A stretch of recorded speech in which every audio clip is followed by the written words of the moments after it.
Baik teman-teman, let me introduce my group. Iya. Oke, saya Muhammad Amin Deli. Saya Ida Saida, saya Ratna Dita. Kami dari kelompok 6 akan membahas mengenai rumusan masalah. Silakan teman-teman tonton videonya, pahami videonya, kemudian teman-teman koreksi, teman-teman kritisi, silakan pertanyakan apa yang teman-teman penasaran. Oke, silakan, selamat menikmati. Oke, bismillahirrahmanirrahim. Untuk materi pertama yaitu dari saya tentang pengertian yang pertama yaitu. Nah, pengertian di sini pengertian rumusan masalah yaitu pertanyaan penelitian yang disusun berdasarkan masalah yang harus dicari jawabannya melalui pengumpulan data. Nah, itu menurut Sugiono. Dan harus disesuaikan juga dengan penelitian yang menurut tingkat eksplanasi seperti itu adalah pengertian dari rumusan masalah. Di sebuah kumpulan dari pertanyaan-pertanyaan yang harus dicari jawabannya tersebut, lalu kita harus mengumpulkan data. Setelah pengertian, yang kedua yaitu ada kriteria dari rumusan masalah. Nah, kriteria dari rumusan masalah tersebut yang pertama yaitu masalah itu hendaknya dirumuskan dalam bentuk pertanyaan. Jadi berupa pertanyaan ya, bisa dengan 5W1H seperti itu. Kemudian yang kedua, rumusan itu hendaknya padat dan jelas. Jadi nggak usah bertele-tele dulu ya, jadi langsung ke yang singkat. Jadi singkat, padat dan jelas gitu. Jadi langsung ke inti yang mau kita cari dari penelitian tersebut. Kemudian yang ketiga yaitu rumusan itu harus memberikan petunjuk tentang kemungkinan mengumpulkan data guna menjawab pertanyaan yang terkandung dalam rumusan tersebut. Jadi sebuah rumusan masalah itu harus emang akan kita cari jawabannya tersebut melalui pengumpulan data. Jadi memungkinkan untuk mengumpulkan data tersebut. Kemudian selanjutnya yaitu rumusan masalah yang baik. Di sini ada yang termasuk dalam rumusan masalah yang baik. Yang pertama yaitu mempunyai sifat prinsipal ya. Prinsipal sini yaitu bahwa masalah tersebut harus dapat dicarikan jawabannya melalui sumber yang jelas.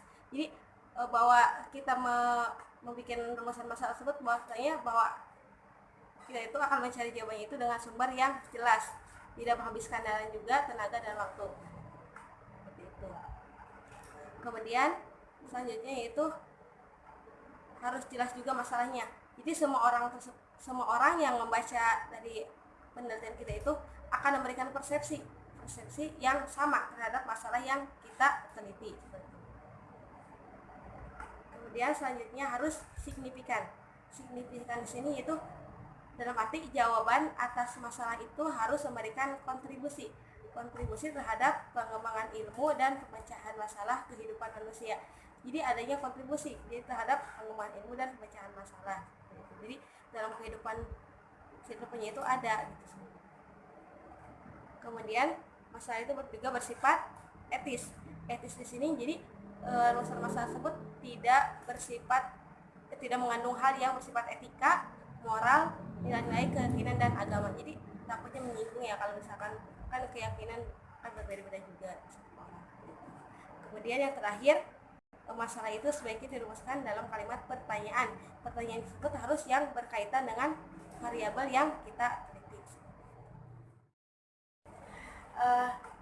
Ya, saya di sini akan melanjutkan pembahasan tentang rumusan masalah. Saya akan sedikit membahas tentang bentuk-bentuk rumusan masalah. Yang pertama itu ada permasalahan deskriptif, komparatif, sama asosiatif. Permasalahan deskriptif yaitu suatu permasalahan yang berkaitan dengan pernyataan terhadap variabel mandiri, baik hanya satu variabel atau lebih. Contohnya itu seperti ya, seberapa tinggi efektivitas penggunaan metode diskusi dalam pembelajaran. Yang kedua yaitu ada permasalahan komparatif. Permasalahan komparatif itu suatu permasalahan penelitian yang bersifat membandingkan keberadaan satu variabel atau lebih pada dua atau lebih sampel yang berbeda atau pada waktu yang berbeda. Contohnya itu, adakah perbedaan kemampuan dan disiplin kerja antara guru sekolah swasta dan guru sekolah negeri? Dan yang terakhir yaitu ada permasalahan asosiatif. Itu pengertiannya itu suatu permasalahan penelitian yang berhubungan antara dua variabel atau lebih. Terdapat 3 bentuk hubungan juga, yaitu hubungan simetris, hubungan kausal, dan hubungan interaktif. Contoh permasalahan asosiatifnya nih ya, adakah hubungan antara banyaknya peminat masuk PGSD UPI dengan panen raya masyarakat petani? Seperti itu. Dan nanti akan dilanjutkan dari saudara Amin. Oke, saya akan melanjutkan. Tadi sudah dijelaskan dari saudari Ratna dan saudari Ida tentang kriteria, kemudian bentuk-bentuk rumusan masalah. Saya hanya akan sedikit menambahkan tentang rumusan masalah. Yang pertama, rumusan masalah itu biasanya dibentuk dalam sebuah pertanyaan, kalimat tanya. Boleh 1, 2, 3 atau 4 sesuai dengan kebutuhan. Yang jelas dalam pertanyaan tersebut itu harus menjadi pembahasan dalam suatu penelitian itu. Yang kedua, rumusan masalah seperti yang tadi di awal sudah disebut, tidak boleh bertele-tele, harus singkat dan jelas, padat. Jangan sampai dalam sebuah rumusan itu mengandung makna ganda atau kelebihan kata. Biasanya nanti dalam rumusan ini juga dikoreksi oleh pihak-pihak yang berwenang. Kemudian yang ketiga, tentang rumusan masalah itu harus berisi implikasi adanya data untuk memecahkan suatu masalah. Karena data di lapangan sangat penting untuk menjawab rumusan masalah yang sudah dirumuskan. Kemudian yang terakhir itu, rumusan masalah harus berkesinambungan dengan judul. Jangan sampai rumusan masalah ini di luar daripada judul yang teman-teman bikin. Judulnya tentang perkembangan anak, tapi di situ rumusannya menanya rumusannya pembahasan tentang orang tua gitu kan, tidak nyaman.